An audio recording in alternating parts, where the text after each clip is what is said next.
ఈ రోజుకి దాదాపు 3,000 కోట్ల రూపాయలు వీళ్లకు అప్పులున్నాయి. మరి ఇప్పుడు చంద్రబాబు గారు ముఖ్యమంత్రిగా ఉన్నారు. చంద్రబాబు గారు ఆరోగ్యశ్రీ పథకానికి డబ్బులు ఎందుకు చెల్లించటం లేదు? ఈ అసోసియేషన్స్ వాళ్ళు మీ దగ్గరికి వచ్చి వాళ్ళ గోడు చెప్పుకొని ఆరోగ్యశ్రీ సీఈఓ దగ్గరికి వెళ్లి మల్టిపుల్ టైమ్స్ మా గోడు చెప్పుకున్నా కూడా మమ్మల్ని అర్థం చేసుకున్న పాపాన పోలేదు. ఎన్నిసార్లు మా నివేదికలు ఇచ్చి మేము అలసిపోయాము. ఆ ప్రభుత్వానికి ఈ ప్రభుత్వానికి, రెండు ప్రభుత్వాలకి, అటు జగన్మోహన్ రెడ్డి గారి ప్రభుత్వానికి ఇటు చంద్రబాబు గారి ప్రభుత్వానికి ఇక మేము మా వల్ల కాదు అని వాళ్ళు ఈ రోజు అల్టిమేటం ఇవ్వడం జరిగింది. మరి చంద్రబాబు గారిని అడుగుతున్నాం, ఇప్పటికి 2 నెలలైంది, మీరు స్వేరింగ్ ఇన్ చేశారు, ముఖ్యమంత్రి అయ్యారు, కూటమి ప్రభుత్వం, మీకు తెలుసు రాష్ట్రానికి ఉన్న ఇబ్బందులు అన్ని మీకు తెలుసు. అయినా రాష్ట్ర భవిష్యత్తు నాది బాధ్యత అని మీరు భుజాన వేసుకొని కూటమి ప్రభుత్వం నేను చేయగలను, నాకు 40 ఏళ్ల ఎక్స్పీరియన్స్ ఉంది అని మీరు చెప్పి అధికారంలోకి వచ్చారు. భవిష్యత్తు బాధ్యత నాది అని మీరు చెప్పి అధికారంలోకి వచ్చారు. మరి కూటమి ప్రభుత్వం మీద అయినప్పుడు, ఎన్డీఏ ప్రభుత్వంలో మీరు ఉన్నప్పుడు ఇక్కడున్న మీ ఎంపీలే కాదు, ఆఖరికి వైసీపీ ఎంపీలు కూడా ఎన్డీఏలోనే ఉన్నారు. అందరూ కలిస్తే 25 మంది ఎంపీలు బీజేపీ పార్టీ మన ఎంపీలను వాడుకుంటుంది. మరి ఇలాంటప్పుడు మనకేం చేస్తున్నారు వాళ్ళు? మనకు కనీసం ఆరోగ్యశ్రీకి కూడా బిల్లులు ఇచ్చుకోలేని స్థితిలో మనం ఉన్నాము. ఉంటే ఎన్డీఏ ప్రభుత్వం ఏం చేస్తుందో చంద్రబాబు గారు, బీజేపీ పార్టీ సమాధానం చెప్పాలి. మళ్ళీ చెప్తున్నాం, ఆరోగ్యశ్రీ పథకం అన్నది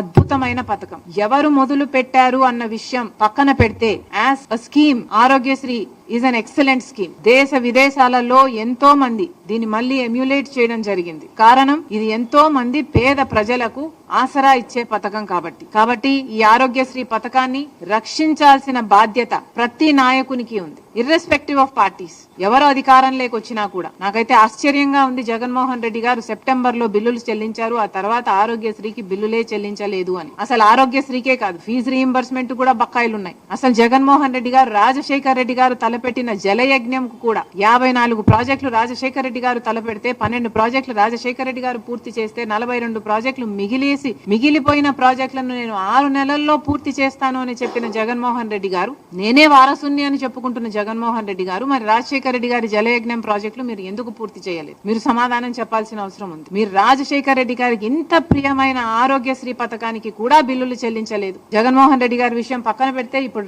చంద్రబాబు గారు ముఖ్యమంత్రిగా ఉన్నారు. Irrespective of parties, this is an excellent scheme. Chandrababu గారికి ఆరోగ్యశ్రీని రక్షించాల్సిన బాధ్యత ఎంతైనా ఉంది. ఆరోగ్యశ్రీ మన ప్రజలకు ఎంతో పనికొచ్చే పథకం కాబట్టి చంద్రబాబు గారు వెంటనే జోక్యం చేసుకోవాలి. మళ్ళీ చెప్తున్నాం, ఎన్డీఏకి మన అందరు ఎంపీలు, 25 మంది ఎంపీలు పార్టీలకు అతీతంగా మొత్తం అందరూ ఊడిగలు చేస్తున్నారు బీజేపీ పార్టీకి. మరి అలాంటప్పుడు కనీసం ఆరోగ్యశ్రీని కూడా బతికించుకోలేకపోతే మరి ఇంతమంది ఎంపీలు బీజేపీకి ఇచ్చి ఏమి లాభం? చంద్రబాబు గారు ఎలాగైనా చేసి ఏం చేస్తారో తెలియదు. రాష్ట్రం ఈ బడ్జెట్ నుంచి ఇస్తారో, కేంద్రం నుంచి తెస్తారో, ఏమి చేస్తారో ప్రజలకు అనవసరము. కానీ ఆరోగ్యశ్రీని బతికించాలని కాంగ్రెస్ పార్టీ డిమాండ్ చేస్తుంది. ఇప్పటికీ వీళ్ళకి, ఈ అసోసియేషన్ కే 2,500 కోట్ల రూపాయలు బకాయిలు ఉన్నారంట. ఇది కాకుండా మిగతా ప్రైవేట్ హాస్పిటల్ అన్ని కలుపుకుంటే ఇంకొక 500 కోట్లైనా ఉంటుంది అనే అంచనా. ఆ 3,000 కోట్లను చంద్రబాబు గారు ఏ పద్ధతిలో తీరుస్తారు, ఎప్పుడు తీరుస్తారు? వీళ్ళని పిలిపించండి, మాట్లాడండి, వీళ్లకు భరోసా కల్పించండి. కనీసం 15-20% ఇప్పుడు వెంటనే రిలీజ్ చేయండి.